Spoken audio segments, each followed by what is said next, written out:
Hey there, I'm Nicholas Dubois, co-founder of Advanced SimRacing. We are a Canadian company. So what we did here today is for a real petrol head. He's really passionate about cars, as you can see behind me. We did a turnkey solution for him based on his needs. We try to gather as much information as we can on our client. And like we did today, we install a D-box system. We install ultra-wide cube control steering wheel. We try to provide the best quality for your budget. So let's say if you want a budget of 10 grand, we're gonna give you something that's the best for 10 grand. If you want 20 grand, then we always try to stay within your boundaries. We do try to make it as easy as possible. So the client, once we install everything, it's pretty much gonna be a turnkey. So he's gonna press start on his computer, and right after, we'll try to explain everything, how it goes, how it works, and then he's ready to go. Our aluminum is from USA, treated in Canada, cut in Canada. So we do sand all our aluminum piece just to make sure the powder coat sticks to it. And that's one of the reasons why we use powder coat, is to make sure you have the best aluminum finish in the industry. And our quality is beyond what you can get with any other competitors right now. We are really, really passionate about all the gear, all the cockpits, all the sim hardware, and that's why we want to create something that's really gonna reflect our passion into our product. Come visit us at advancedsimracing.com. You can always reach us if you have any questions. You can call us, you can text us, you can go on Facebook, like our page, ask us questions over there, and we'll make sure to answer every questions there is. We are very passionate about what we do, and we try to make it as easier for you to go into the sim racing world, because there's a lot of gear, there's a lot of options, but let us guide you through your process, and let's hope you'll be an Advanced Sim Racing customer.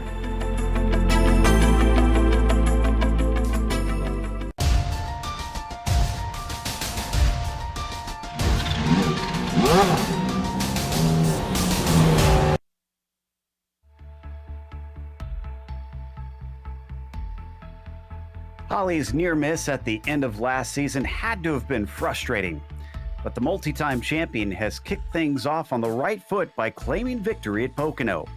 Switching gears, the drivers now tackle a more traditional mile-and-a-halfer. What will Chicagoland hold in store? We'll find out soon as we get ready to watch round 2 of the PRL NASCAR Truck Series. And you'll see it all live here on the Global Sim Racing channel. Hi, I'm Joe Peak, and with me in the booth is Chris Phoebe. Behind the scenes is our director, Sean Ambrose, and he's using cameras provided by Tucky Beard. The unique shape of Chicagoland sets it apart from most of its peers built around the same time. Let's head to our track guide to learn more. Welcome to Chicagoland Speedway in Joliet, Illinois. Born out of the track boom of the 90s and early 2000s. Beginning racing in July 2001, not much has changed around Chicagoland, with the exception of lights being added in 2008. She still has the original surface around this 1.5-mile oval, making the track surface harsh from those Midwest winters. That means you really have to manage the tire wear over the course of a race. Chicagoland stands out from the other tracks created around its time period. Yes, it is 1.5 miles and D-shaped, but the shape of the track means it's never truly straight. When you come off the 18-degree bank turns 1 and 2 and onto the backstretch, the first thing you're going to notice is that it's curved. And when you roll into turn 3 and come off turn 4, it feels like you almost immediately dive into the tri-oval. It's an interesting drive for sure. And that interesting drive has produced some incredible races over the years, especially in IndyCar. The old Dallara IndyCar 0305 that you can find on iRacing was a particularly racing machine here, with 3 of the top 5 closest IndyCar finishes, including the closest, coming right here at Chicagoland. NASCAR has been here from the start though, with all 3 National Series making at least 1 trip a year here, and the Grand National cars making 2. ARCA has also been here from the beginning. A series that you may not associate with Chicagoland, USAC Silver Crown. Yes, the ones you can find here on iRacing made stops here in the mid-2000s. So with that, let's get ready to turn loose in the Windy City.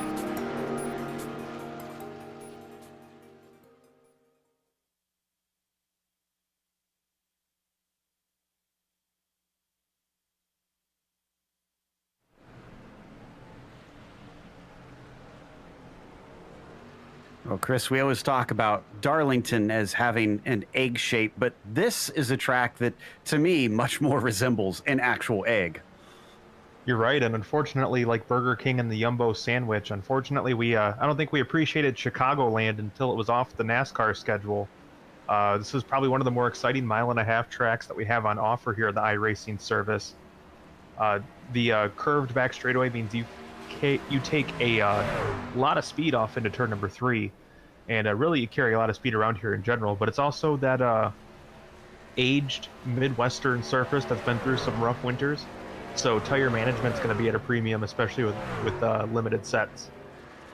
Yeah, these days it's becoming the other Chicago in a ways, having the street course recently released here on iRacing. Before we get to the racing itself, let's talk about our sponsors, which includes ASR.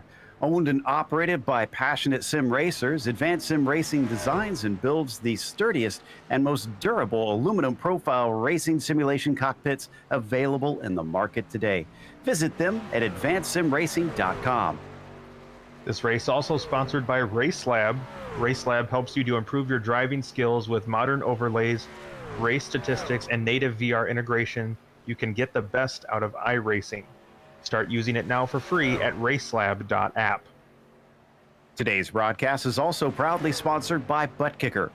ButtKicker products add an incredible immersion and realism to any game.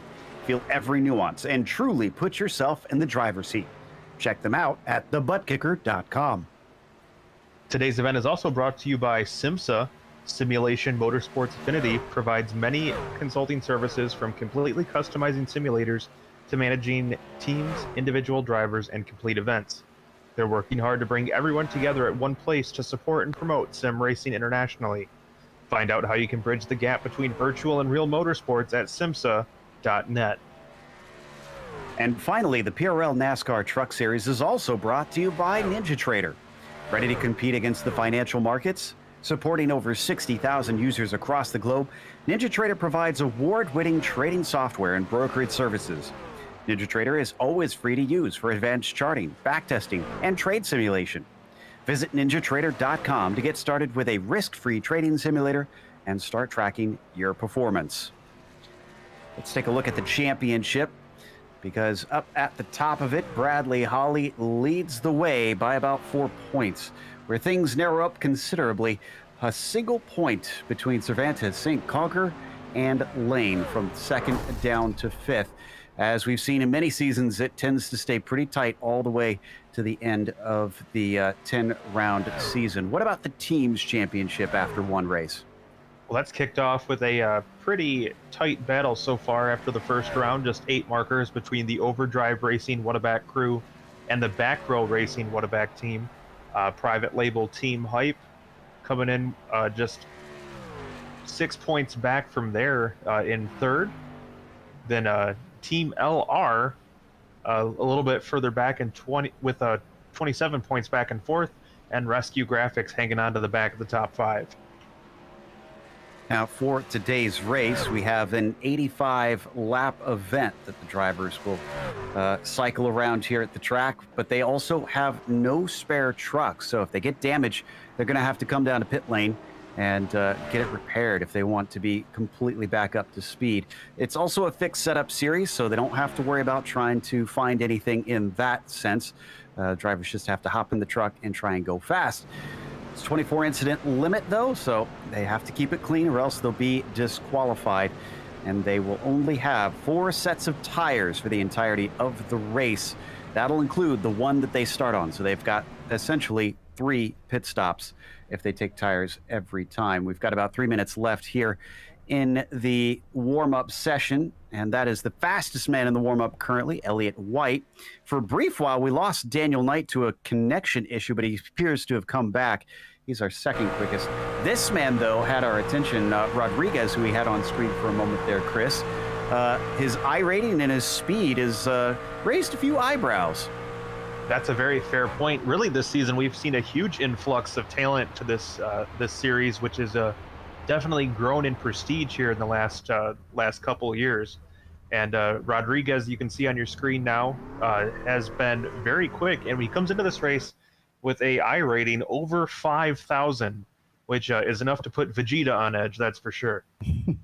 I wondered if you'd go there. So the Pure Sims Esports truck heading back out for just a few more laps. The other thing is that we have a huge field out here today. I'm double checking to see if anybody has also had any more problems. And no, looks like all 42 are in the session right now. It's a 1.5 miles now, not a terribly short track, but it seems like it's still going to get a little congested out there, Chris. Yeah, and this is a track, once again, that eats up tires pretty good. So you'll have drivers that are probably on different strategies as far as that goes. So you'll really have a lot of traffic, lapped and otherwise, to deal with here. So it's going to be tough to negotiate. And 42 trucks is still a lot, even a track this size. So things may get a little bit congested, and you may end up encountering some slower trucks where you don't want them. You can see them doing some practice starts, trying to get some time around one another, which unfortunately goes wrong. But I guess hopefully this is a bit like theater, where you want a bad practice so that we can have a great main event here in just a moment. About a minute left here in this warm-up session, then we'll be on our way.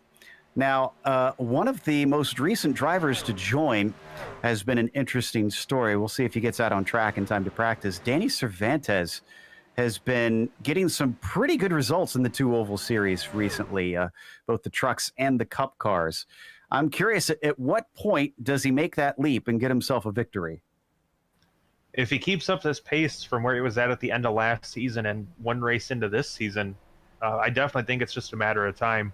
Danny has been incredibly fast and really shown a lot of speed and a vast improvement over the course of the last couple months. So I would expect him to be in victory lane sooner than later if he's able to keep up the momentum. Well, we'll keep an eye on him and see what he can do. Today, unfortunately, he's going to enter qualifying with 0 laps of practice. Hopefully, he's done some on his own before today's race, because the clock has now wrapped up on this practice session, and we are heading off to qualifying, which only gets 2 laps. So our drivers will have to try and make it count when they get out there. And it certainly will be interesting to see how the laps count in terms of which is quicker, the first or the second, because it is incredibly hot on the surface of this Chicago circuit. Yeah, this is definitely some melt your flip-flop kind of weather. 122 degrees on track. It's going to make a greasy, slick, nasty track, which again is going to fall back into hurting those tires, because when you're sliding around the asphalt, it's going to eat those up when we get to race time. But right now, the biggest issue is putting down your fast lap. If you're lucky, it is partly cloudy. Maybe you'll have one of those stray clouds come up and block the sun, cool off the track a little bit, and allow you to get a fast lap. But if no clouds come through, you're just going to have to hope for the best with a hot, slippery track.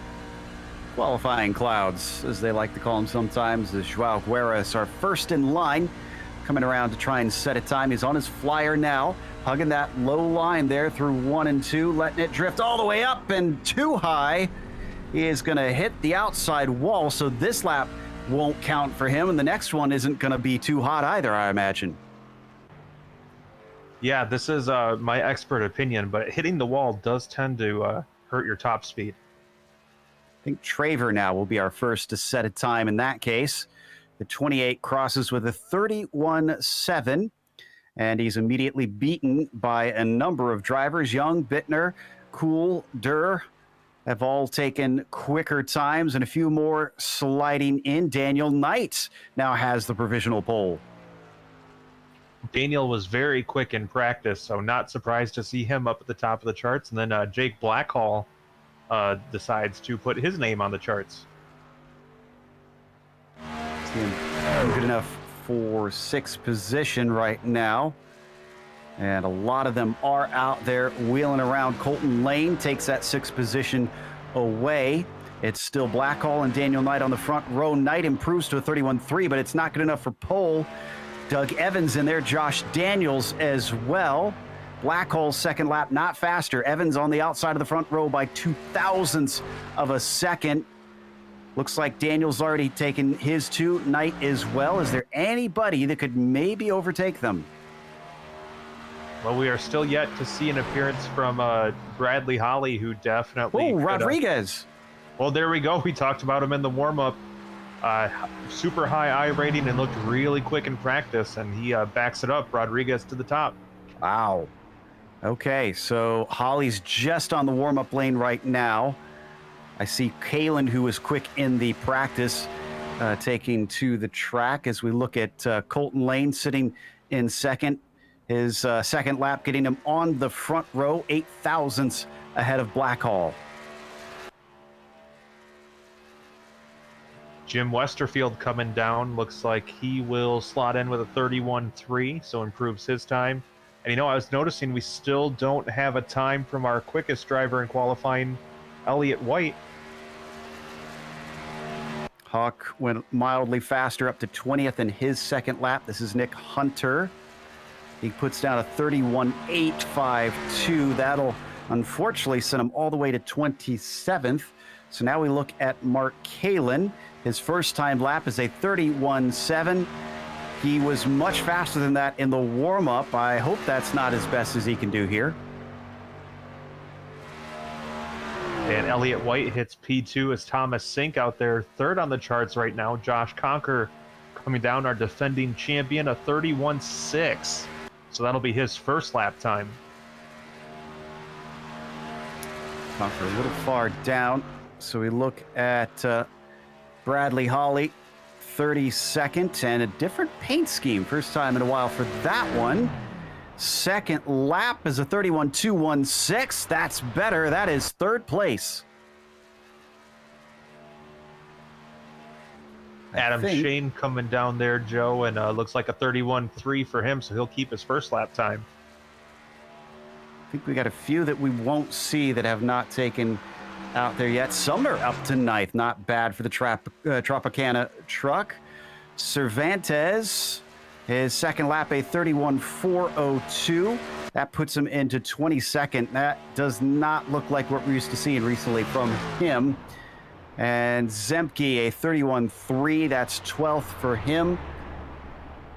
Now, the drivers that I mentioned that we won't see qualify: Acosta, Dustin Smith, Jess Vaught, and Patrick Cowgill should not take to the track because they have been given EOL penalties, and the qualifying has finished. So our order is set for today. Let's go through that starting lineup with Josh Conker taking the bonus points for the pole. Esteban Rodriguez will be in second place, followed by Elliott White in third. Then it is Bradley Holly starting P4, Thomas Sink 5th, and Daniel Ferguson in 6th position. Inside of the next row, it's Mark Kalen. Colton Lane starts 8th, and Charles Sumner outperforming himself with 9th. Jake Blackhall will start 10th. Just outside of the top 10 is Doug Evans in the 11th position, followed by Adam Zemke right to his outside, Josh Daniels and Daniel Knight in row number 7. Then Josh Bittner and Jim Westerfield make up row number 8. 17th on the grid is Kelly Cool with Adam Shane on the outside. 19th is Clayton Curry, and then Adam Young starting at the back of the top 20. Danik Momi will be P21 with Doyle Lawrence in 22nd. Cervantes, we covered his qualifying. He wound up 23rd. Ryan Traver is P24 with Austin Hunter in the 25th spot. Baron Hilton, 26th. Then you go to Mike Richter, who is 27th. His outside will have CM Pennington sitting there, and Stacy Hunter will be 29th. Then you've got Thomas Roberts in 30th. Just outside of the top 30 now is Dalton Geyer in 31st with Eric Hawk to his outside. Then James Dewar in 33rd and David Mayberry 34th. Curtis Young and Nicholas Hunter will be row 18th with Jao Guara and Abner Acosta in row 19th. And then a couple more non-qualifiers: John LaBath, Patrick Cowgill, Jess Vaught, and Dustin Smith completing the field. We do have a few onboard stay as the pace truck now takes off to lead them around here at Chicagoland. I believe we have Bradley Holly as our first one here, starting from the 4th position. And with a fresh haircut, too. Yeah, exactly. Ready to go. Ready to see if he can set hearts afire as well as the track. And then Up next, Austin Hunter in the 312. Two opposite ends of the field. He'll be starting from 25th. So we'll be watching down towards the back. Is this a lucky shirt here for Austin, though, with a very tropical feel to it? That or he really likes pina coladas. And getting caught in the rain? Our director did not like that one. So we get ready to go green here in just a moment with the 54 having control of the field. Pace truck gonna duck in out of turn 4 to his outside. It is gonna be Esteban Rodriguez. New face, but can he back up that qualifying speed with race pace? There goes the pace truck. Waiting for it. Green flag is out. And off the line, it's pretty good for Conquer, starting to peel away ahead of the 29.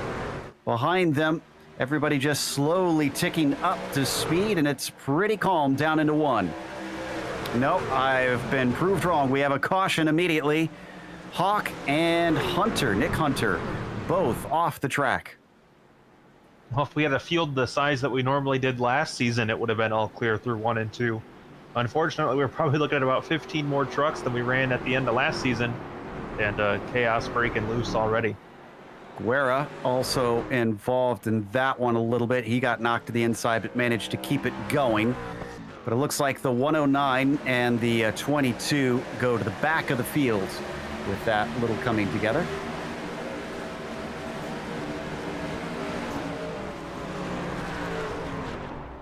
Yeah, just in effect of having so many trucks in such small space at the start, everyone jockeying for position, and a little bit of contact made there, and a few drivers going around. Houck decides to stay out. Nick Hunter is in for repairs. Guerra is as well. So 3 of our drivers getting involved early as we come back live. Didn't even get into the first corner, unfortunately. Some little consternation throughout the field over the radio after that one, but the stewards have reminded them to keep the chatter down, as they prefer to do in this series. So we'll see if the heads can remain calm on this next restart. Definitely a bit of a nervous start here. Not what these drivers want. You get all geared up and ready to go, and it's kind of a deflating feeling when you have a caution right off the bat like that. Makes it really hard to keep the energy level up. It just kind of takes the wind out of your sails. Exactly. And speaking of deflation, unfortunately, Nick Hunter and Joao Guerra are already a lap down as they return to the track. So they've got their work cut out for them. I imagine the lucky dog will be a sought-after thing for them. But we'll see if we get another caution quickly, or if they have to fight their way forward under green for a while. We're going to get double file next time by, then we should get going. So let's see, where did Acosta wind up after that? Because remember, he wasn't allowed to qualify. He is up to 34th, so he did gain a few. I'm really excited to watch Abner try to work his way up through the field. Definitely didn't have an opening race like he usually would want to have, so we'll look to keep an eye on him, and thankfully it's easy now that he's revised his paint scheme from last season, and that truck is bright yellow. Yeah, very, very easy to spot for him. And I'm trying to remember if it was this series or the Cup cars that he also had to start from the back. And I think it was in this one. Yeah, I think it was in the trucks in round 1 that he had to start from the rear at Pocono and had to pick his way forward. So as the, excuse me, no, it was the Cup cars rather. It looks like he started from the pole here in the trucks at Pocono. We are double file once again, as the pace truck takes him down, not the back straight, the back curve, back stretch. Not sure what we should call it here. That's a fair point. It's hard to call it a straightaway when it's not straight. Never quite fully straight on the steering wheel at this track. But here goes the pace truck. Last time it was a good jump for the 54. An even better one this time as the green flag waves and Conker is away. Looks like Esteban going to be able to slot in front of Elliott White pretty quickly. Holly's staying up to the high side. And you can see everybody fanning out on that front stretch. I mean, this is a track that has a lot of different racing lines, and already just 5 laps in, most of it's been under caution. They're already spreading out a little bit as we race around the track. Top 5 staying tight together. In fact, looking underneath on the exit of 4. Here comes Rodriguez. Is he even going to lead this lap? It looks like no. He was about 2,000 shy. He is going to be in front coming down into turn 1. Conker doesn't fight it too hard, although he runs that high line and almost gets drifted into the wall, and he does. He scrapes the outside. Well, that's going to definitely cost him some momentum, and Elliott White and Bradley Holly already capitalizing. They'll push Conker back to 4th and under threat from Thomas Sink to knock him down to the back of the top 5. So, unfortunately, things not looking good now that we finally get some racing in for Josh Conker. Behind them, Kalen slotting into 6th ahead of Ferguson, your new leader, and pulling a gap is Esteban Rodriguez. Yeah, that incident was definitely good for his lead, able to gap the field by almost a half second, Joe. And on a track like that, it's especially this early in a run with a lot of quick trucks right behind you. This is good breathing room for Esteban to have, get in a good headspace and click off some laps and get settled in his first race with the series. Side-by-side action between Conker and Sink, but unfortunately it looks like the 54 drops back and even loses one more to Kalen, who now works his way into the top 5. Ferguson looking quick as well compared to the 54, going to drop below him. And Josh Conker, that damage must be slowing him down or something. Yeah, pancaking the right side of that truck is definitely going to take away some of the aerodynamics. And you can see looking at the side there, it has been flattened out pretty significantly, and that's going to change how that truck cuts through the air. And it's definitely going to make things a lot harder for our defending champion. This time manages to keep it out of the wall. Rodriguez gets up to about 177 down the back stretch, and it looks like Conker's doing similar. So if he's losing speed, not drastic, but he seems to be having a hard time keeping him behind as Sumner's the next up, and he is poking side to side, seeing if he can get beneath the 54. No dice into turn 1. That's one thing. Josh Conker is very consistent, so I wouldn't be too surprised to see him get his head back on straight and slowly maintain his position, and maybe through pit stops we might see him get back up towards the front. He could also be using this as an opportunity to just back it down and relax a little bit and hopefully save his stuff for later on in the run. 44 truck of CM Pennington had a bit of an adventure on the back stretch. If we get a replay, he did a very good job keeping it from going worse for himself, but did a little a lawn job, unfortunately. So we watch the 98. Here's the 44. Not sure if he had help to wind up down there. Let's see. Oh, yes, he did. Couldn't quite see who it was, but they shoved. There's definitely going to be a virtual groundskeeper who is not happy with Mr. Pennington right now. It's the 71, which is Stacy Hunter, that unfortunately got a piece of him. See if the stewards decide to take a look at that post-race. And he's down in 39th because of that incident.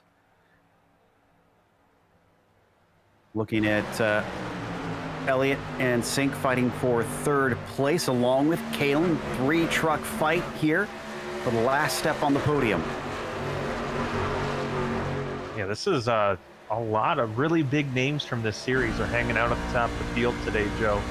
And right now that battle for 3rd is probably the tightest one on the track.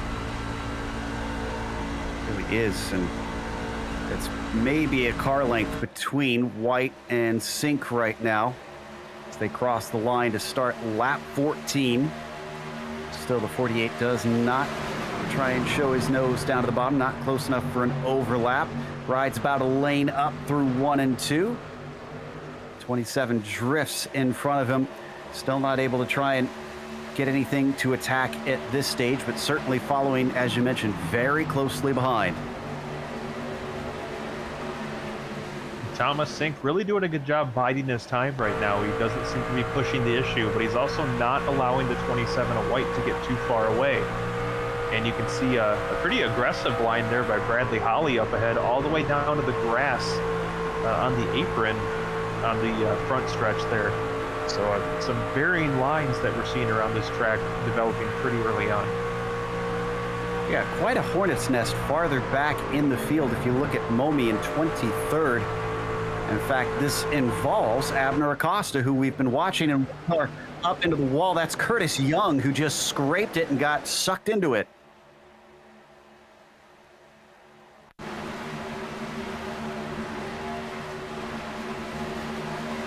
Taking a look back here, and just not a great entry into the corner, just a little bit crowded out, and unfortunately when they get into the wall there, it is really hard to keep off of it. So tough break for Curtis there, wrinkling up the right side of that truck. But it looks like he's already getting back to it, fighting with the 71 for position. Up towards the front, Holly is continuing to run the aggressive line at the bottom, chasing Rodriguez. As we hop on board, the typically unflappable Bradley Holly sports his usual expression, and he's about to show Esteban Rodriguez why he is a multi-time champion.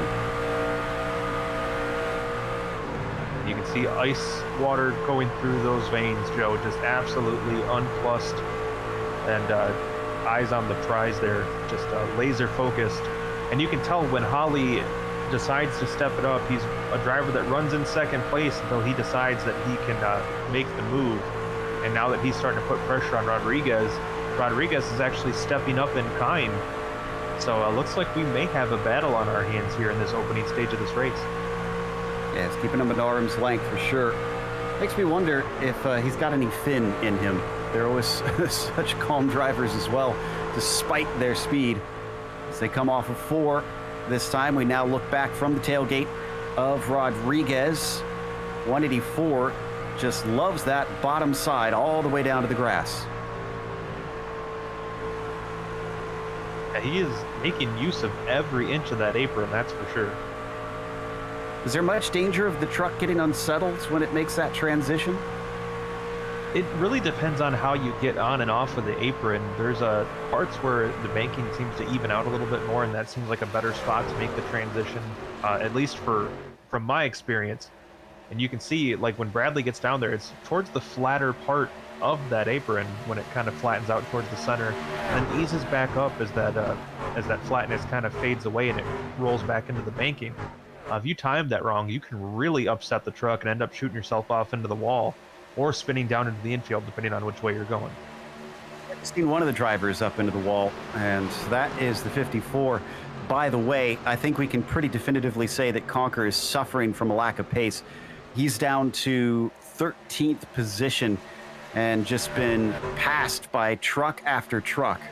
Oh, and almost looked like Holly was able to get side by side for a brief moment. Might have been a trick of the angle, but it seemed pretty close there.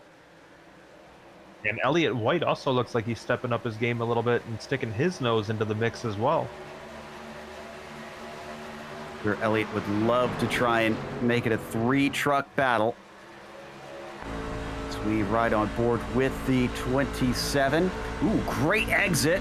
Even has to take a bit of an evasive maneuver. He's going to actually get next to the door of Bradley Holly and ahead. Holly gives it up. And it didn't look like he put up much of a fight there, Joe. I wonder if this is a deliberate move, but now he's fading back even more. We couldn't quite see it. He got loose off of 4. Holly had a big moment. I don't know if we want an onboard replay of him.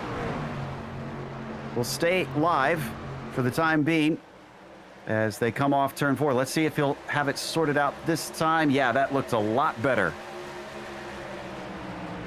That's one thing you risk when you run that slightly more aggressive line down the front stretch, it does have a tendency to upset the truck every now and then, and Holly looks like he had to deal with it, and looks like we may have a challenge up at the front of the field.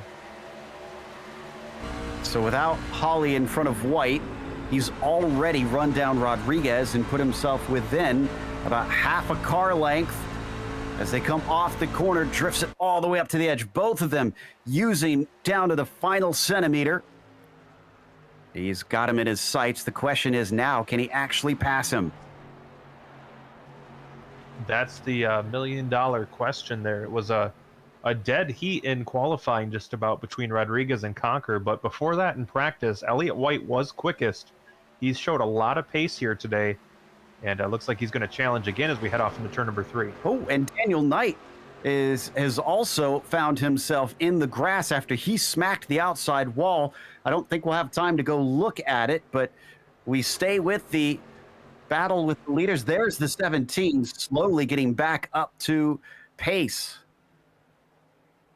Well, that's definitely a tough break for Daniel. He was another one quick in practice.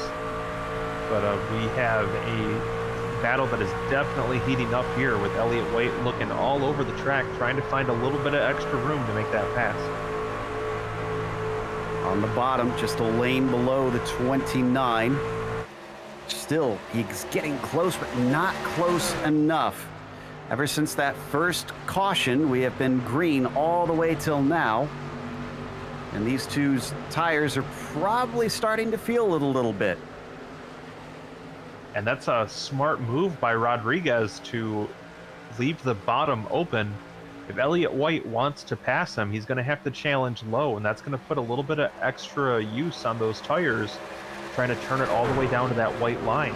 So what he's doing is giving Elliott room, but he is definitely going to make Elliott have to manage the risk versus reward factor on that one. You can pass me, you got to use up your stuff in the process. Oh, now he tries to look a little higher than them. Maybe he's keen to what's been happening, but the 29 drifts in front.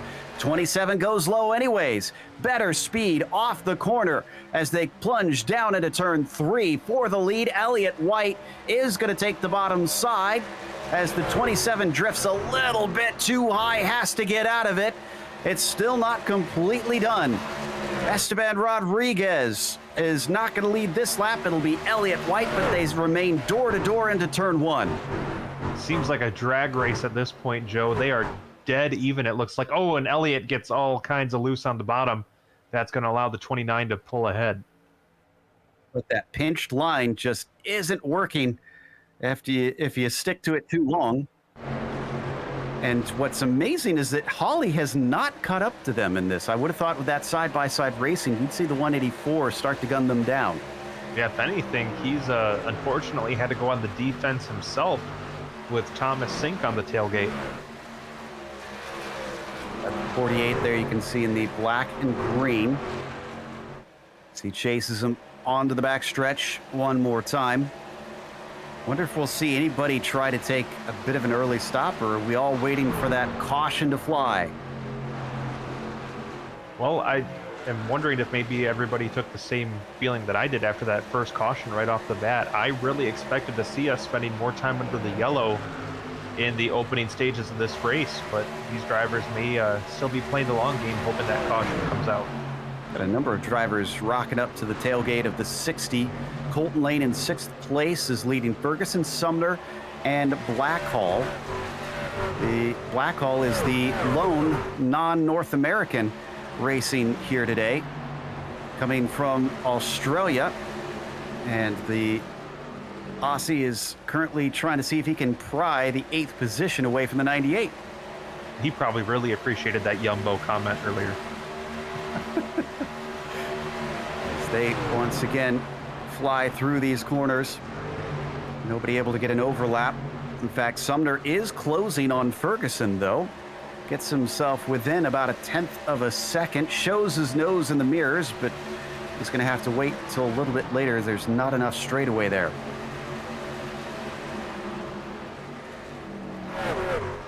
You can definitely see the 16, another driver making use of that upper line. It almost seems like that may be a little bit quicker than most of the other lines here today. At least at this stage, it looks like it, but maybe not for long. The 98 starting to drift up high. Can't quite hold on to it. He not only loses out in the battle with Ferguson, but here comes Blackhall to his outside.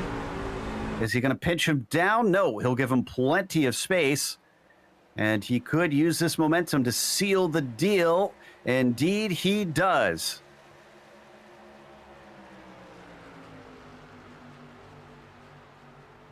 Gotta say, I'm a big fan of the Castro livery on the 97.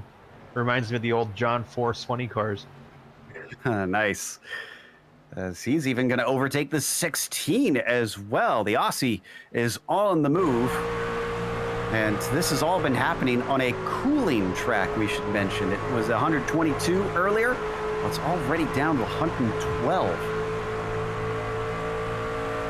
That's a pretty rapid drop of about 10 degrees which is really surprising with 40-some trucks out there. You'd really think it'd actually maintain the temperature. Yeah, I'm kind of surprised myself about that as we're looking at Sumner still. And we've also got an overtake between Lane and Kalen for 5th spot, or do we?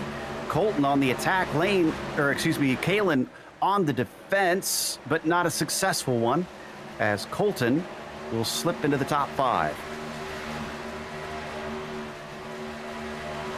I am still not used to that purple scheme that the 62 has this season. I still every time we see him, I wonder who that new guy is on the track. Well, he's still holding it down with some good runs. Up at the very front, White has closed it back in on Rodriguez. He's within about 0.2 of a second once more. Now hitting lap 36 with these two. And pretty much it has been these two and Conker who have led this race, but Conker was the most brief of them for watching from the onboard of the 27.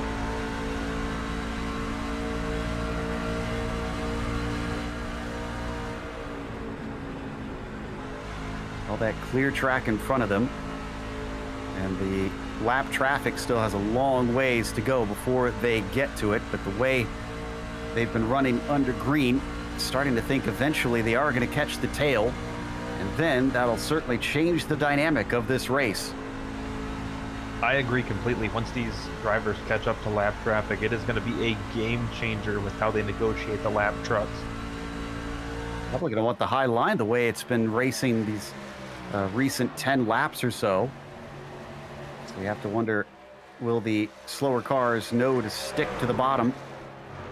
Will they want to stick to the bottom as they drift off of 4 here and continuing to chip away? Elliott White now has it down to 1.5 tenths. That's another thing, Joe. A lot of these lap cars still are battling for position. So when they catch each other, or when they catch up to the back of the field, those drivers may be 2 and 3 wide battling for position. But Elliott White looks to hopefully have that battle sorted out before they catch the end of the field. You'd certainly hope so, but you never know. We're getting close to lap 40 as well. Halfway mark would be 42, 43.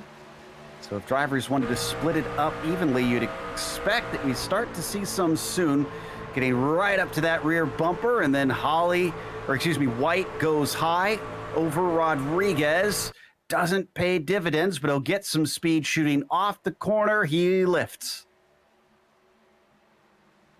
He got right to the tailgate, pushed him down into turns 3 and 4.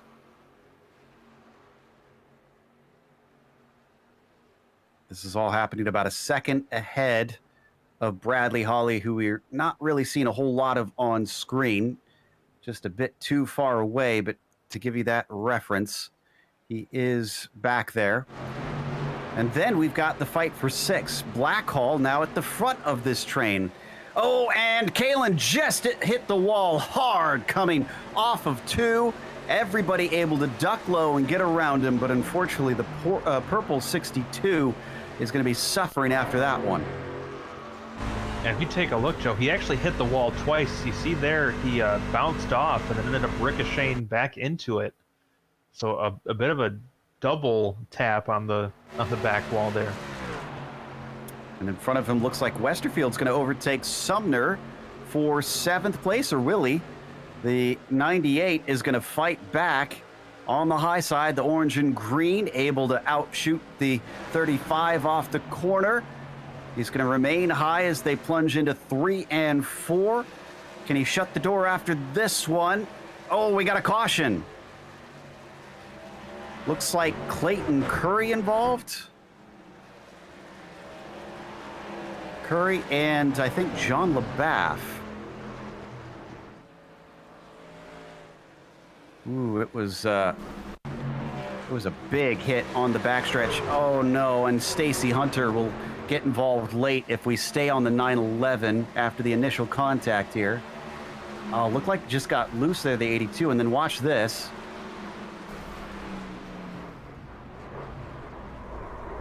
That was a huge hit by the 71. He was doing the right thing. He was checking up, but unfortunately the truck just kind of started to slow prone across the track in front of him. Yeah, whew. And he couldn't see much of it either from that view. LaBaff has a blown engine due to that contact. Hunter immediately took a tow, so he must have also lost power. That wouldn't surprise me one bit how hard he hit. Who's the other one involved that we named? Just try, Clayton Curry, that's it. Yeah, he is also already in the pits. Okay, this seems like an easy call to me, Chris. I'd say time to pit. Yeah, I would imagine we'll see just about everybody hit pit road right here. Those tires have to be screaming for a change, so I'm sure we'll see everybody hit pit road here, and how they come off will definitely play some outcome, or play some havoc on the outcome of this race. See Traver, who was lapped down, staying out, and Daniel Knight, who also had problems. Oh, Rodriguez missed his pit stall by a huge margin.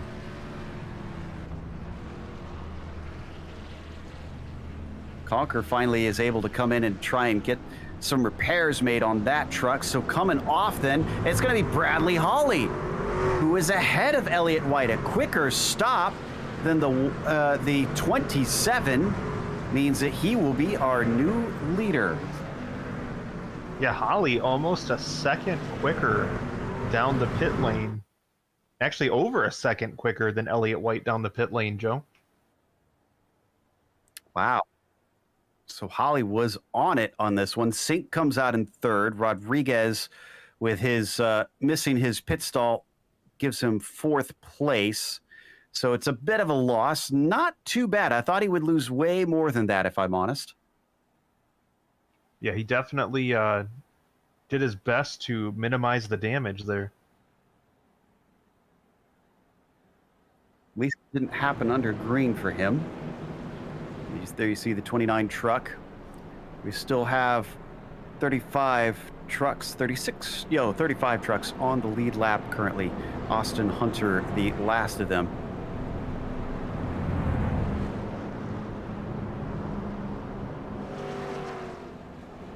Ooh, getting information over the radio. Conker saying that little contact he had was worth 40 seconds of repair. And that is basically a lifetime and a half sitting on pit road waiting for that to straighten out. Talking earlier about the progress of Abner Acosta, he's up to 11th. Pretty solid run in that little bit of green flag racing, but he's got a ways to go before he is done here. So see what he can do with another green flag run. Will we get another green flag run all the way to the finish like we saw to the halfway mark in this race for the first part? I think we're going too wide, lights out next time across the line.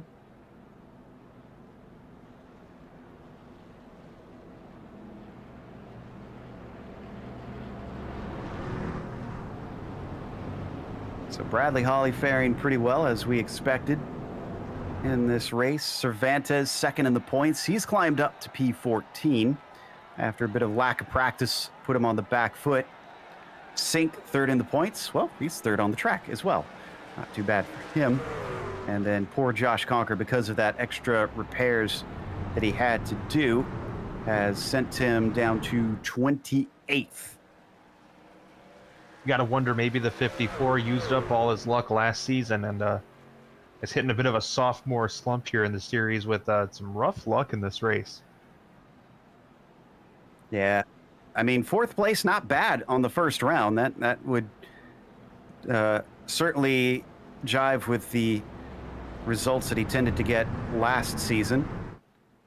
So let's hope this isn't the start of a slump for him. Let's hope that he can continue to fight towards the front, especially because he'll need it up against the likes of Bradley Hawley and potentially up against Rodriguez too, because he's been looking mighty today, leading the vast majority of the race now. As we come out of turn 4, Hawley's going to have control, electing to start on the bottom line. Pace truck is in. And Hawley's away. Green flag is out. 48 with a very good jump. Look at Sink on the bottom side, already managing to challenge the 27. Ooh, that was an aggressive move by the 48 to get to the bottom of the track. I think the 27 may have had to check up, because that's going to open the door for Esteban Rodriguez to stick his nose back in there. New Yorker does get beneath him, and can he finish the job is the question. He can't quite slide up. Looks like White's going to stay there. He's also boxed in, and we got another caution. Patrick Cowgill, I think. Cowgill and somebody else. That looks like Doyle Lawrence with a smoking engine. Yeah, I was going to say Doyle was apologizing over the radio. I think he's going to get loose. This is going to be a big, big hit. Oh! Ooh. Again, a case where we're glad this is sim racing, because the G-forces in real life on that one could have even been lights out. That would have just been a concussion maker. Yeah, you know it's bad when it hurts to look at the crash when it's still in the sim. So Lawrence had to take a tow, and the poor 31 just was kind of an innocent victim. He was following him and had no time to react. I expect he'll probably have to come down the lane for some repairs. Did James Durr get any of this? Because he's also coming into the pits right now. Let's take a look at the replay one more time. This is one of our top 5 in the points for the LR team. This is, there he is, the 55. So this will happen on the exit of 4. We're just getting the restart here.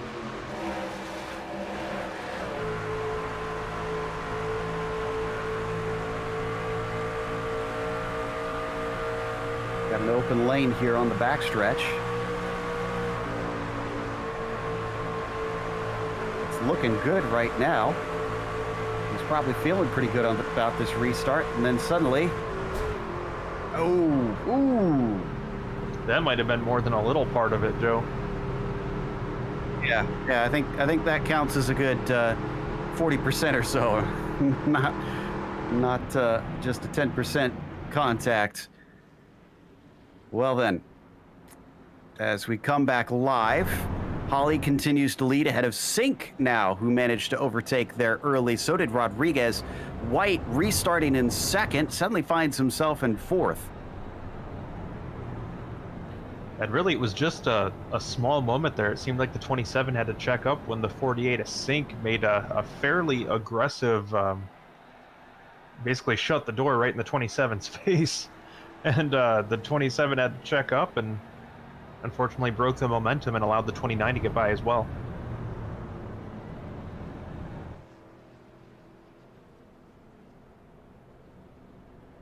Now, I'm hearing Colton Lane say something we didn't catch in that first caution. I was getting ready for his pit stop and was headed for the lane when the yellow came out, so he's fallen down to 26th. I'm checking to see on my replay if I can find exactly what happened.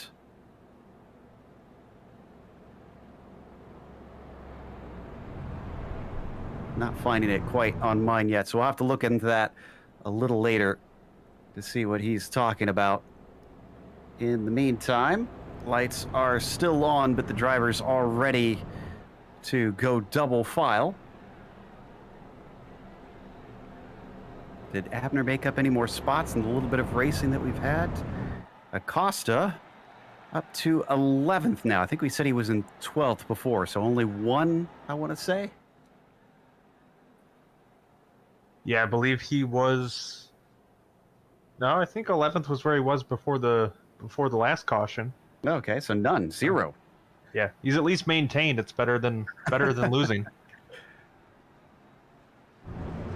Okay. Well, hopefully he gets a little bit more time to try and race this next one as we get ready to go. But we're starting towards the latter portions of this event. Going to restart on 52 out of 85. A little more than 30 laps left to go. Passing all those cars in the back, definitely an easier task. When you get to the sharp end, Chris, might be slower going. That's a very fair point. There is a lot of big names up at the front of this field right now. They're not willing to just give way in the latter half of the race, because they're going to be fighting for a championship, most likely with Acosta if he can get good finishes. Didn't get the greatest out at Pocono, coming home in 10th, but decently solid. As the pace truck is in, Bradley Holly is off. It's the green flag wave. Sink doesn't have a great start, and he's going to experience the same thing that Elliott White did. Here comes Rodriguez.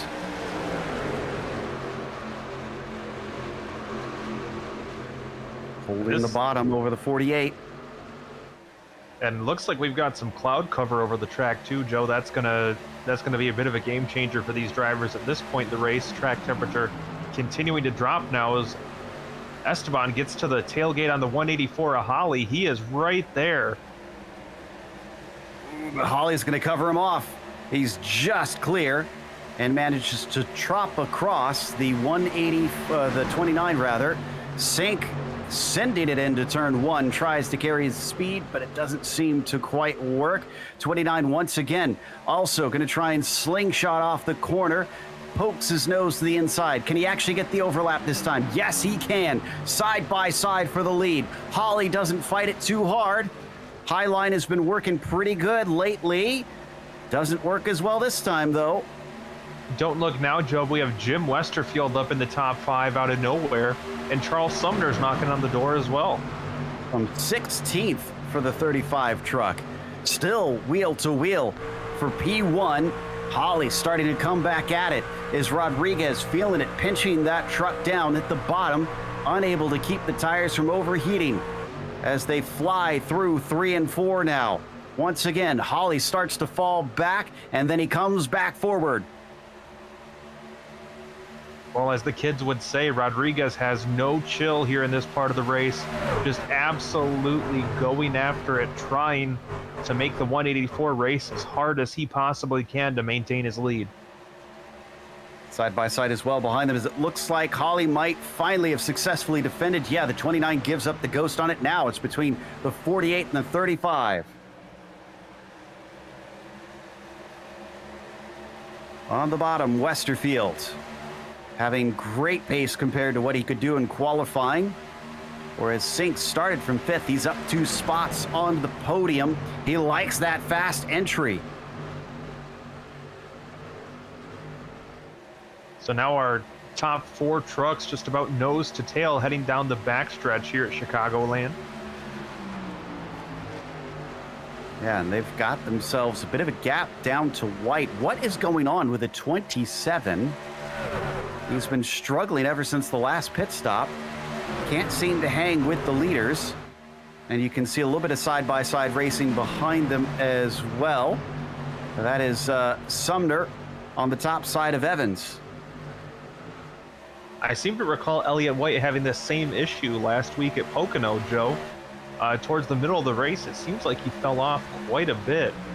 So wondering what may be going on for the 27, as we have another hornet's nest in this field, and looks like Charles Sumner once again making a move to get back up to 7th.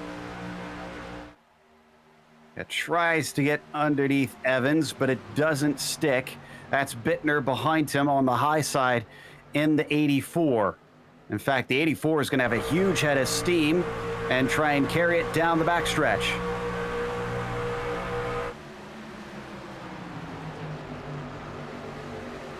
So as the Twitter car gets around the outside, can he finish it up? Doesn't quite look like it. Almost banging doors in front of him. White trying to fight with Daniels, giving almost no space. And up at the front, what is going on here? Sink fighting with Rodriguez. Oh, and Sink having to catch the truck. It doesn't even get to the grass, but look at all the momentum he lost. He falls to 11th. But what a save by the 48. He had no business holding on to that. I thought he was going to be a passenger on his way to the inside wall, but Thomas Sink keeps it going, loses a boatload of positions. But I mean, look at that run he had. Can you blame him for going after it? We've seen that a number of times already. Sink just sends it deep into the corner, and then a little contact unfortunately costs him. We'll see if he could use that hard charging attitude to get back forward. Westerfield and Daniels now fighting for third. Make that Westerfield and Rodriguez underneath the 27 or 29 rather. And it looks like the pinched exit is not the way to go because he loses speed. And Elliott White, we talked about his struggles. He's now back up there in the top 5. I'm amazed, Joe. We're going to be 3 wide for second place. Oh, this could be ugly. 77 made a brave move, moving around the outside of the 29, but he's got it working. Still 3 wide, all the way down the backstretch into 3 and 4.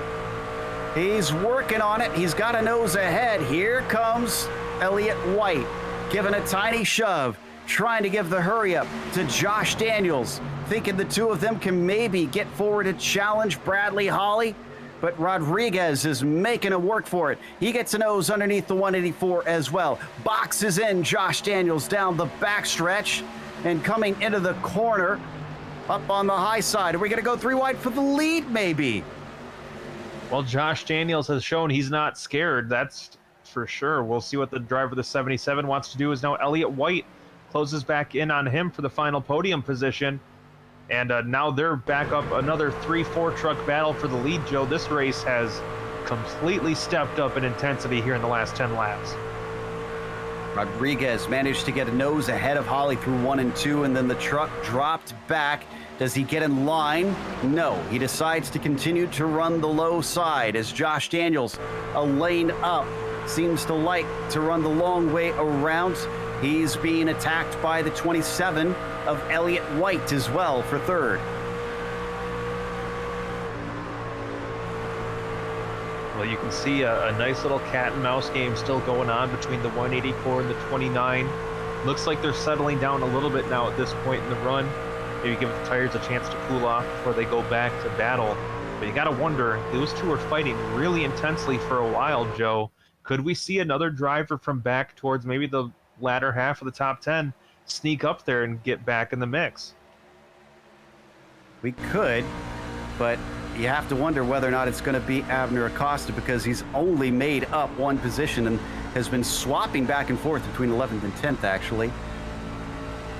So we thought he was going to have a little bit better of a time, but it's not meant to be. This is Westerfield dropping back a bit with Sink, who we know is trying to recover. Sumner in the mix along with Cervantes. Well, I am just impressed with Danny Cervantes in the 25. No practice. Started deeper in the field than he wanted to, for sure, at 23rd.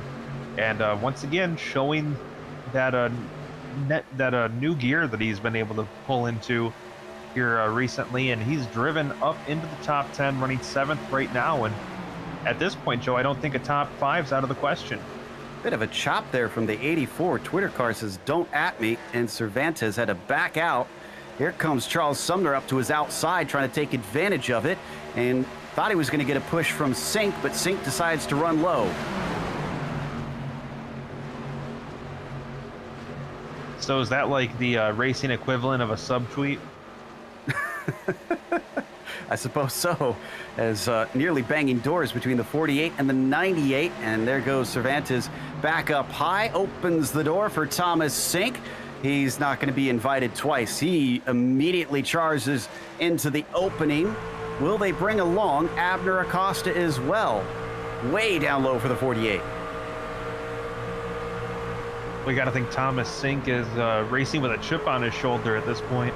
Was in contention for the win before that little incident that I thought was going to send him down into the inside wall. Had a tremendous recovery, and now that 48 truck has a point to make trying to race back up to the front.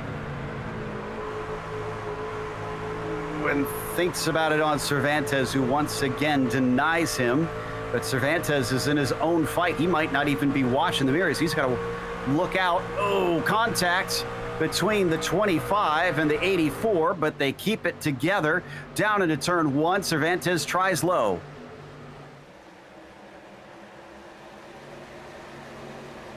Well, it seems like that very low line has been a difficult road to hoe for some of these drivers. So Cervantes maybe on the back pedal here. Sinking it once again. In fact, he is going to get the spot over Cervantes.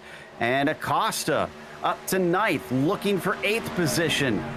We keep saying that high side, a little bit better for passes over the long run. The 25, while he gains a little bit coming into 1 and 2, Acosta gets the shot. He's pulling ahead. He's going to get boxed in. That's Sink in front of him.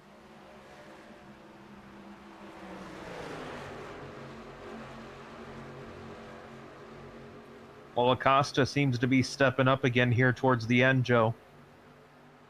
Yeah, that'll be 8th place now for him.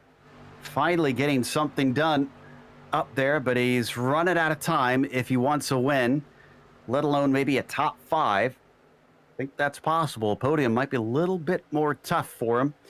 Let's look at the leaders, though, because Holly has Rodriguez and White nearly pushing him down the backstretch.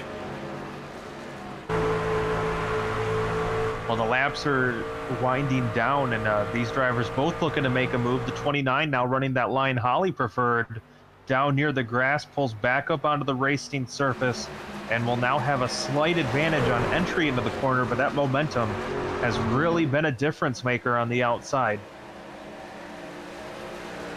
It really has, and the 29 just experienced it once again as Elliott White backs out of it, even though he had the speed down the backstretch. Getting ready to start lap 73 now. And the black and red truck that you see behind this trio is Josh Daniels. That is for position. He could easily become involved if he starts to hustle. And with these three all trying to get around each other in front of him, it would not be out of the question for Daniels to get back up there and still be fighting for this composition. I mean, look at that. He looked like he made up a decent amount of space heading off into the turn there. Elliott White poking and prodding, but nothing doing right now. This battle up at the front has been pretty close for much of the race, but this is the tightest we've seen it for some time. So is anybody daring enough to try and make it happen now, or do they want to wait till later in the race? I mean, what would you do? Would you try to pass immediately if you were in their shoes, Chris, or would you bide your time? I'm not a racer known for my patience, so I would probably go for it as soon as possible, but I've been known to leave myself as a sitting duck a time or two.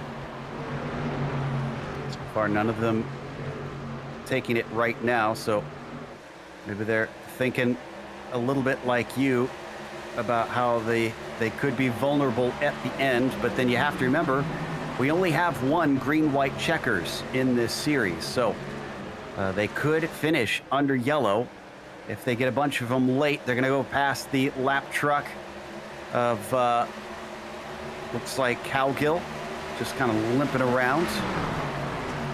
You know, the point about the green-white checker is a pretty good one to make, Joe. This has been a really good track so far for the leader to play defense. Looks like the clean air has really been a benefit.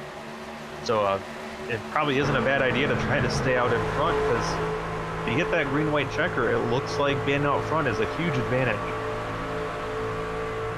So far, we're down to 10 to go. Make that 9 to go from here. Top three about half a second ahead of Josh Daniels. Let's see if he can try and close that gap down and do any better. Acosta, by the way, up to 6th place, not far behind them. He's chasing Doug Evans now as we watch the 29 leave inches between himself and Holly. There's the 5 down underneath Doug Evans, number 41.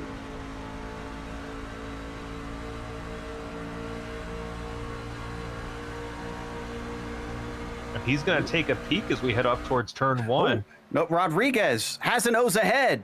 He gets underneath Holly yet again. We've seen this story before, though. Bottom side just seems to peter out. 27 could deny him. He's going to not allow him to get back in line if he could just close the gap down on the entry to the corner. Yes, he can. That's going to allow the 27 to get to the outside, and that's going to be a huge run for Elliott White down the front stretch. If that doesn't illustrate the importance of the high side at this track, I don't know what does. White in a single corner of attack from Rodriguez takes away that P2. So did the 29 learn from that? Or is he going to continue to try and work the bottom? Going to be 6 to go at the line. At this point, he's going to take what he can get. He's going to take the very extreme outside. That's been a tough way to go. He's now going to go for the crossover. Gets to the inside of the 27, but Elliott White has that outside line. Just stuck down on the bottom. White's got to finish it up as they come down the backstretch. And it looks like he may be able to do so. And he doesn't try and duck down low to protect. He stays on that middle line down through 3 and 4. Seen a few trucks come into the lane. Not sure if those are lap down trucks. Yes, that seems to be trucks that have had issues. Might either be trying to get out of the way or simply get a few repairs at the end. Well, Rodriguez was basically in the wall there, Joe, as he was trying to use up every inch of track, looking for the slightest advantage anywhere. But right now it's Elliott White going to look to the inside of Holly.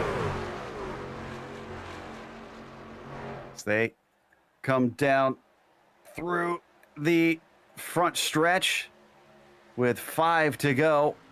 Up at the very front, nothing between the 184 and the 27. Almost chops down into him. 4 laps to go. Bradley Holly gets a better shot off the corner. Here's an opportunity, and still taking the low side. The 29 fancies his chances once more. We ride on board with Bradley Holly looking back at the pair. And Bradley not so much as breaking a sweat as he has these 2 top challengers all over him trying to take away the win with 3 laps to go. And Holly looks cool as a cucumber there out in front. We're used to seeing this out of him.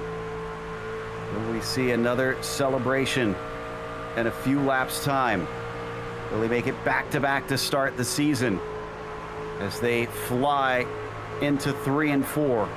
2 to go from Barney at the flag stand for Bradley Holly. And we got a caution. It's going to be a green-white checkers. It looks like Austin Hunter and Ryan Traver again, potentially.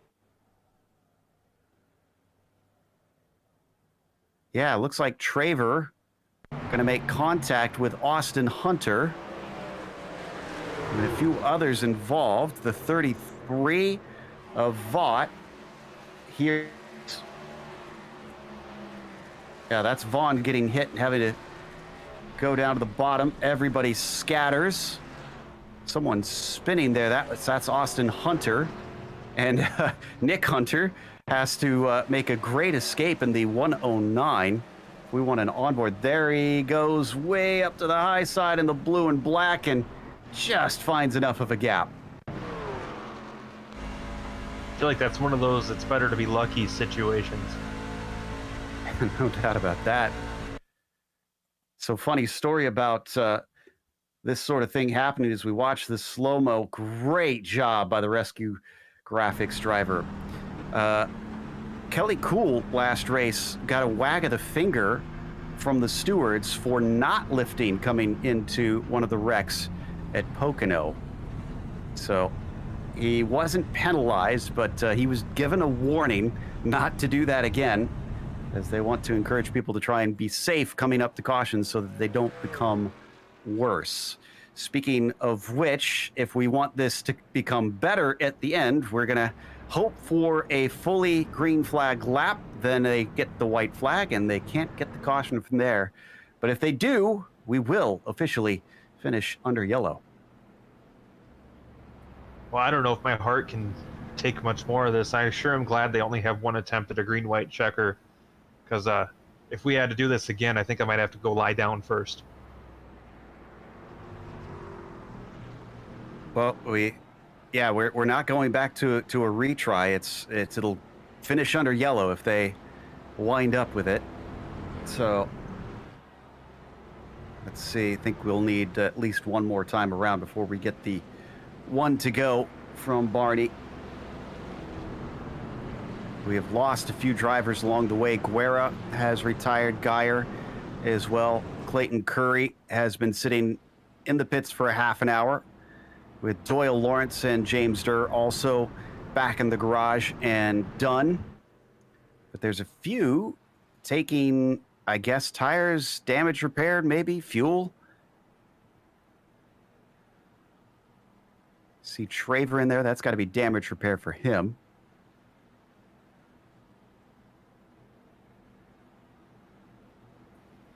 And definitely none of the top runners there heading down pit road. Looks like they're going to see this one out.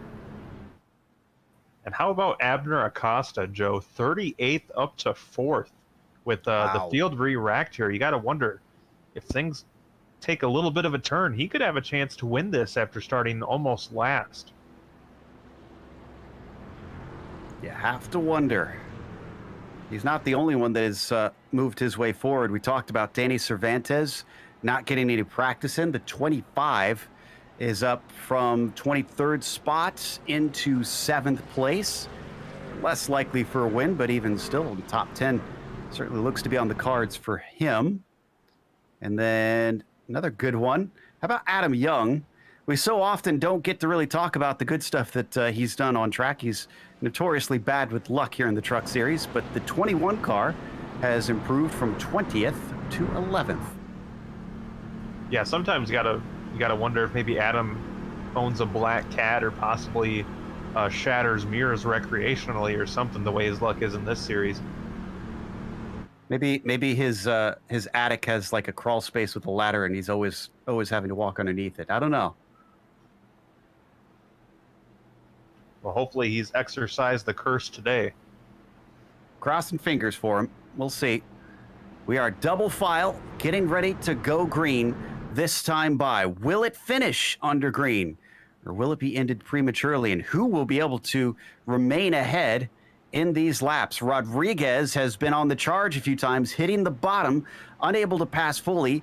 Could he use that to his advantage? Could he be ahead at the line just by trying to attack at the right moment, even if he doesn't fully pass the 184? Or will it be spoiled by Daniels or Acosta on the second row? Pace truck now takes off into the lane. Green flag is out. Hawley with a very good jump. Rodriguez with no response across the line. Look at Acosta. He actually gets a shove from Thomas Sink, telling him, go, go, go. Let's try and catch him.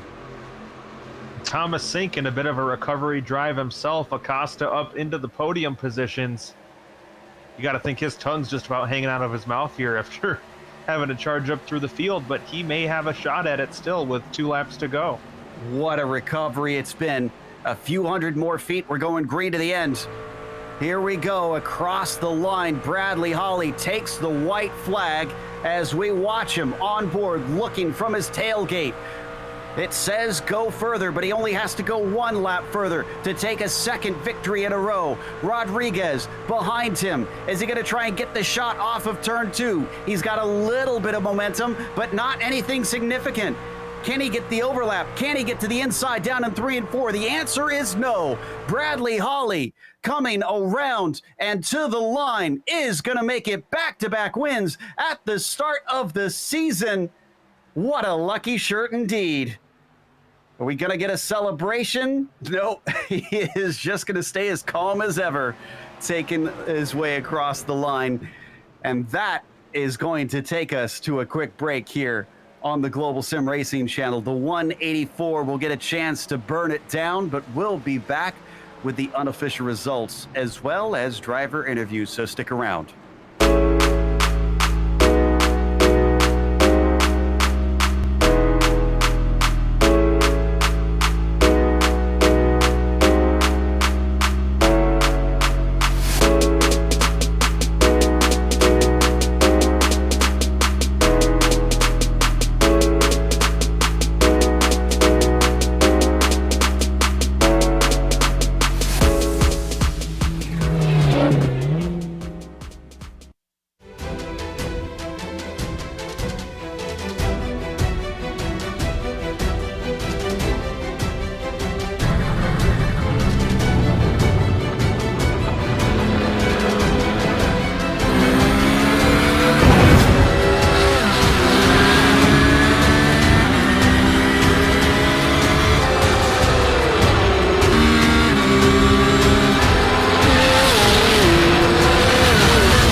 Welcome back to Chicagoland Speedway. We just watched round 2 of the PRL NASCAR Truck Series, and our winner tonight was none other than Bradley Holly. Beat out newcomer Esteban Rodriguez, who finished in second and definitely gave him a run for his money. We'll keep an eye on that 29 truck. Abner Acosta, perhaps the drive of the race, coming from 38th, being not allowed to qualify and finishing on the podium. Thomas Sink was 4th with Charles Sumner, an excellent 5th place. Josh Daniels was 6th, and Cervantes, who lacked practice, went from 23rd to 7th. Doug Evans was 8th, as Adam Zimke was 9th, and Jim Westerfield, who briefly flirted with the front runners, wound up 10th. Jake Blackhall just outside of the top 10 and 11th. Elliott White fades at the end, comes home in 12th over Adam Young. Daniel Knight 14th, Kelly Cool 15th. Then Josh Conker, Colton Lane, Baron Hilton, a good run for him. Curtis Young and Josh Bittner are going to complete your top 20. 21st went to Jess Vaught. Danik Momi was 22nd. Then you've got Mark Kalin, who had quite a bit of speed today, but unfortunately clapped the wall and wound up 23rd in the end. Austin Hunter was 24th.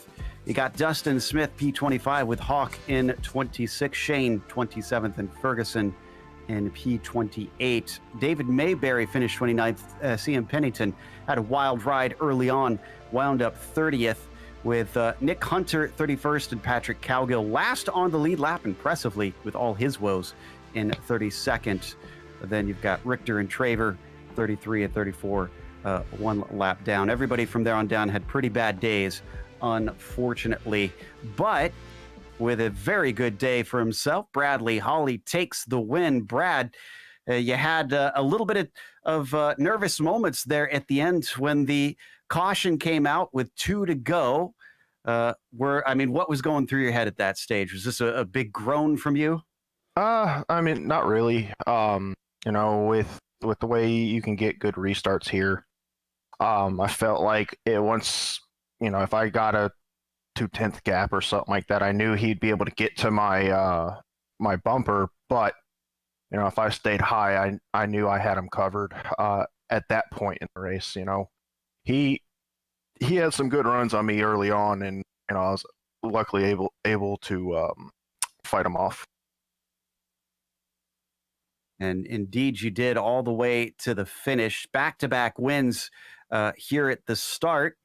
Obviously, not taking max points, though, is missing out on those poles. Are these guys making it tough to try and rack those up these days? Oh, yeah, absolutely. And I love it.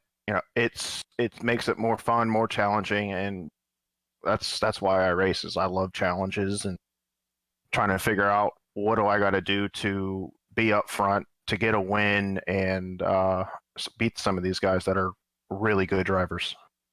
It's a season of new things for you as well. A new lucky shirt, a new haircut, and do I spy a new sponsor as well?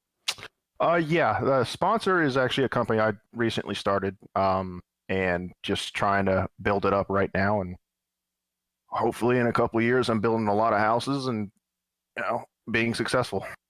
Oh, well, best of luck to you on that, and definitely keep us abreast on how that's going. But congratulations. Anybody you want to thank? I definitely want to thank the Waterback guys.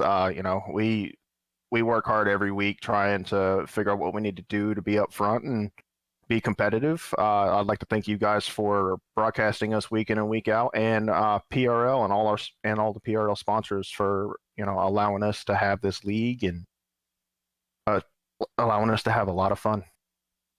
Well, we're already having fun, and that was our winner, Bradley Holly, taking the victory. Up next, looks like we've got third place finisher Abner Acosta with Chris. Well, Abner, you got to be just about exhausted. 38th to 3rd. Tell us about your run.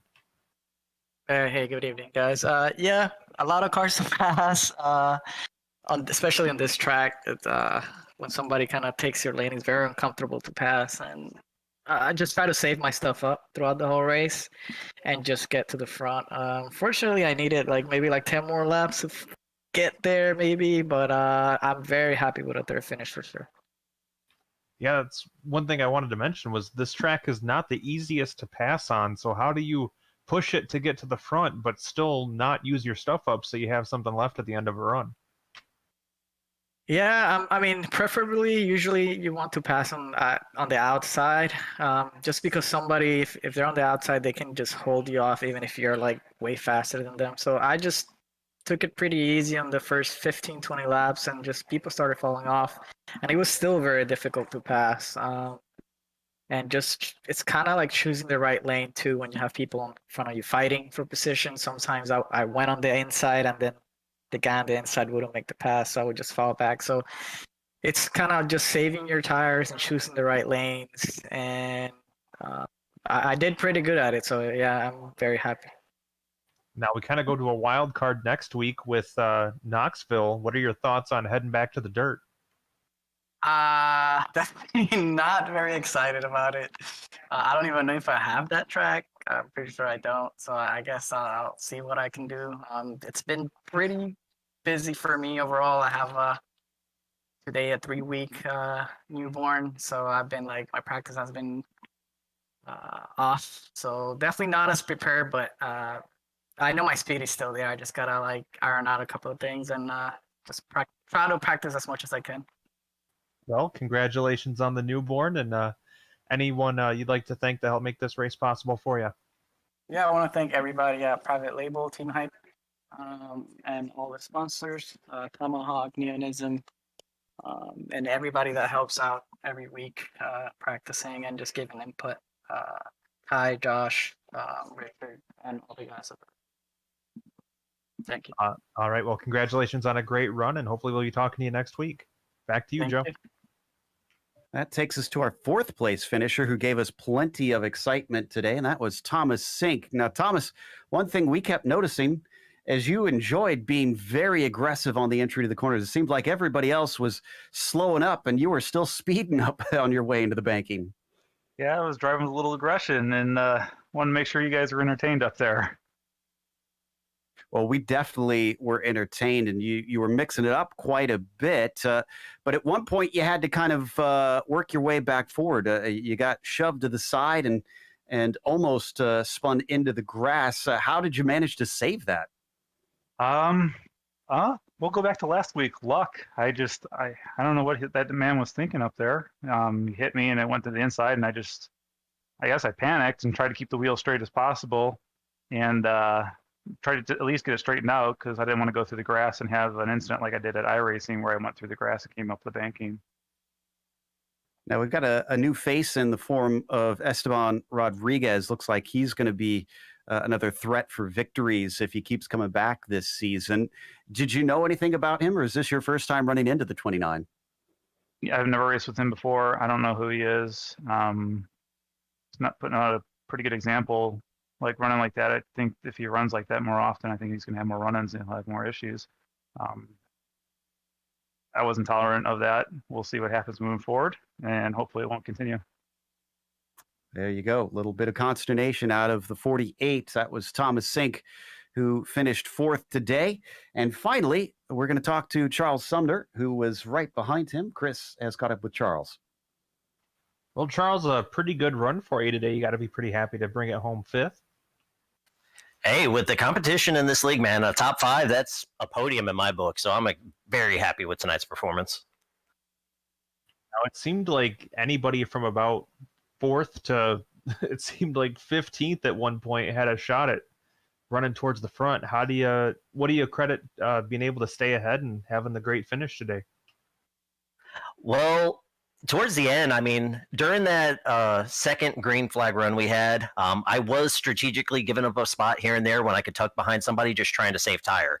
And I was starting to make some moves towards it when that caution came out. So I know on that final restart, I felt like my tires were in a really good spot.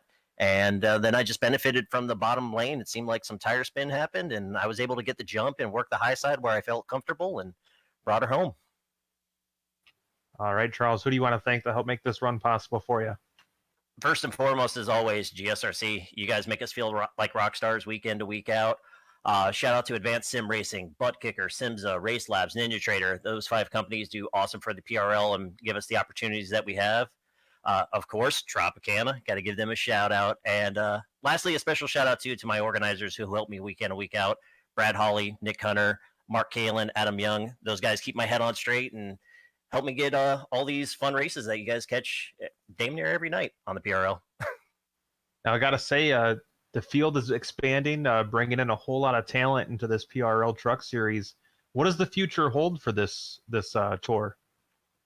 You know, that's been a big talking point with the ovals since our road guys have gone amateur pro this season. We've seen some pretty good success. Honestly, we'll be oval snubs. We'll let those guys guinea pig it out. I mean, if we continue with 42 truck fields like we had tonight, so shout out to the entire league for showing up. That was awesome to see. Who knows? We've talked maybe Pro-Ram. We've talked maybe Trucks Xfinity if we have to split up Wednesday nights. So we'll see. Thanks for joining us, Charles. Congratulations on a great run again. Thank you so much, Chris. Glad to get to talk to Chuck there as we see him now in a few different series here on the PRL. But as always, as the other series, and this one is, we are sponsored by ASR. They design and build the sturdiest and most durable aluminum profile racing simulation cockpits available in the market today. Visit them at advancedsimracing.com. And RaceLab. It helps you improve your driving skills. Start using it now for free at RaceLab.app. As well as ButtKicker. Feel what you've been missing at thebutkicker.com. And SimMSA. Find out how you can bridge the gap between virtual and real motorsports at SimMSA.net. And finally, NinjaTrader. Visit NinjaTrader.com to get started with a risk-free trading simulator to start tracking your performance. Thanks to the companies that provide the software and hardware for our broadcast listed here on your screen. And additional thanks to June Lalonde, who provides our wonderful music. Her Bandcamp is there in case you want to check out more of her work. Thanks to the team today, Chris, Sean, and Dougie. If you'd like to find out more about GSRC, including upcoming races, you can find it at globalsimracingchannel.com. And our social media outlets are listed at the bottom of the screen. If you'd like to support the channel, check out our merchandise store at simracingmerch.com/GSRC. Link is in the description below. Don't forget to subscribe to our YouTube channel so you don't miss a moment, because next week, as was mentioned, we're doing dirt, going to Knoxville Wednesday, July 7th at 9 p.m. Eastern. We also have upcoming races for other series listed on the screen, so check those out and mark them down on your calendar. Until next time, race clean, race hard. We'll see you on the track.